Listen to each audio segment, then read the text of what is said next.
Hey guys, welcome back to World Mechanics. Thank you guys for watching and subscribing to the channel. Today will be super helpful video guys to any of you having Chrysler 300. If you have one of those and you need to find the fuses for the headlights, left, right headlights, stay with us, we'll explain where they're located. Now, if you do not have these fuses, don't freak out. We'll explain what else you need to check because on some models you may not have them, and we'll explain why. Now, it will explain why it's super important to test fuses as well. Make sure to stay until the end. We'll cover very helpful information that can save you quite a bit of time and money. So before we start, let me tell you a little bit about us guys. Every single car we get here at the garage, we try to make at least 200 to 300 free repair videos. We take them completely apart and we show you how to fix pretty much anything.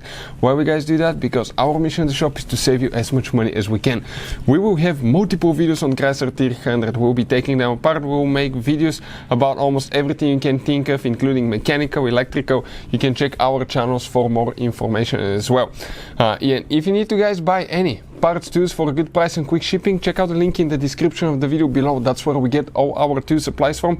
You can save quite a bit of money. You can find all kind of parts, tools, relays, anything will be listed there.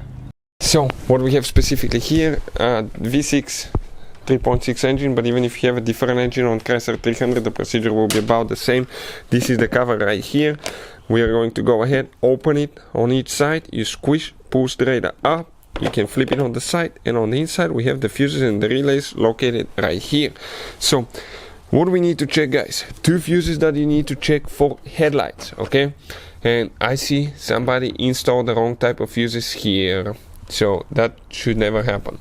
But if you look at these fuses here, that left one here, fuse number 15, this is for the left HID headlamp. This is for the right HID headlamp. You have two fuses. This is left, this is right headlight.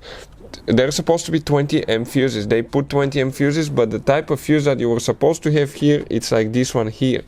And always use the correct type of fuse. We'll put a link in the description of the video below where you can buy replacement fuses for a really good price and quick shipping as well.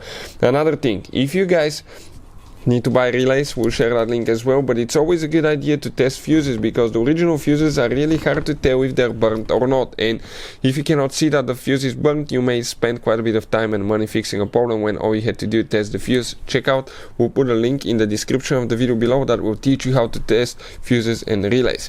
If you do not have fuses, do not freak out. Probably you do not have the HID headlights. In that case, what you will need to do guys, we have a special video that's called why headlight does not work on Chrysler 300. You will need to guys, in some cases after a bulb was burnt or something, things can short out, and actually the computer is the one that has integrated relay kind of inside of it, so it needs to be reset with an engine computer in some cases in order to work again, okay? And we'll have a video on our channel that's called why headlight does not work on Chrysler 300, and it will teach you how to fix that problem. Hopefully the video will be helpful. Thank you for watching and see you next time.